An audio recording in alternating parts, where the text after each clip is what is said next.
Hey, thanks. We're going to find out what Senator John McCain thinks we should do next now. Welcome to the museum. Thanks, George. So it was pretty clear after yesterday, no Republicans came out and said they could now consider the president's plan, and the Democrats say they're not going to start over. So what happens now?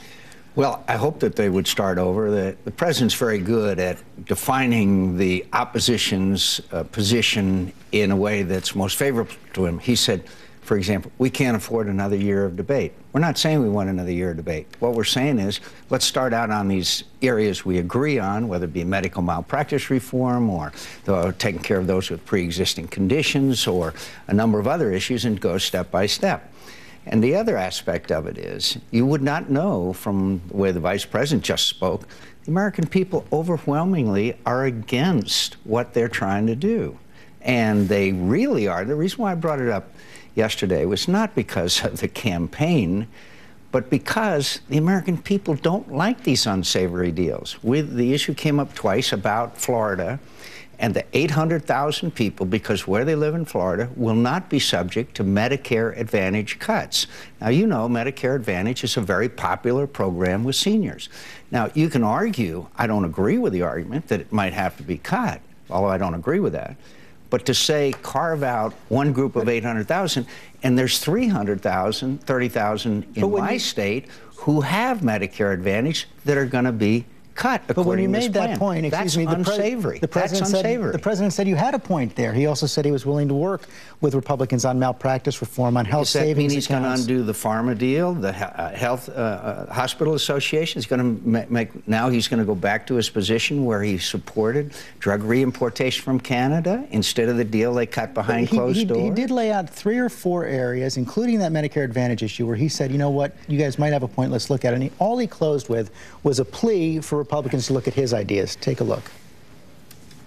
I'd like the Republicans to do a little soul searching and find out, are there some things that you'd be willing to embrace that get to this core problem of 30 million people without health insurance and dealing seriously with the pre-existing condition issue? We would be seriously interested in dealing with the pre-existing conditions issue. We have a proposal for establishment of risk pools so that insurance companies can compete. But they only cover about 3 million people, not 30 million people. If you establish risk pools so that people who have those pre-existing conditions, that the insurance companies can compete for them, that obviously would have, in our view, make significant progress in that direction.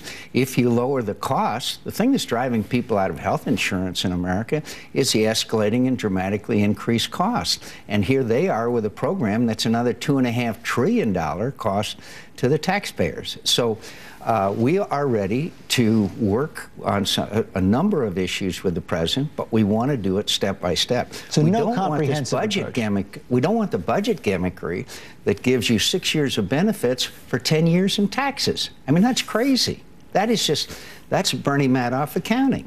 So we want to work, but we want to work step by step. But you don't expect that to happen now, so does the overwhelming majority of the American people. I hope we will. I hope we will. There are areas that we can agree on. But to go to the 51 votes, and instead of this traditional 60 in the United States Senate, will have cataclysmic effects. And by the way, the vice president said he didn't know what the American people, I know what the people in Arizona want, because I've been traveling all around the state, town hall meeting after town hall meeting, phone calls, letters. They don't want a massive... But they also say they want to get something done. And on that point of the 51 votes, the reconciliation has been used for President Bush's tax cuts, for welfare reform, for other health care bills in the past. George, it's not been used for 1/6 of the gross national product. Robert Byrd said that the expert in the Senate said it would be outrageous if we used reconciliation for this issue. So we all still want to sit down, we want to negotiate, and we want to try to get something done. But the majority of the American people say, start over or don't do anything. Obviously, we can't not do anything because Medicare is going to go broke. Yeah, so just bottom line, it doesn't seem like the gap has been bridged between you and the president I think it was good to have that conversation. I think it was good for the American people, people all over the world that watched or educated on the issues. They're very informed people on the issues. I think it helps the American people make a judgment. I'd be glad to go over again.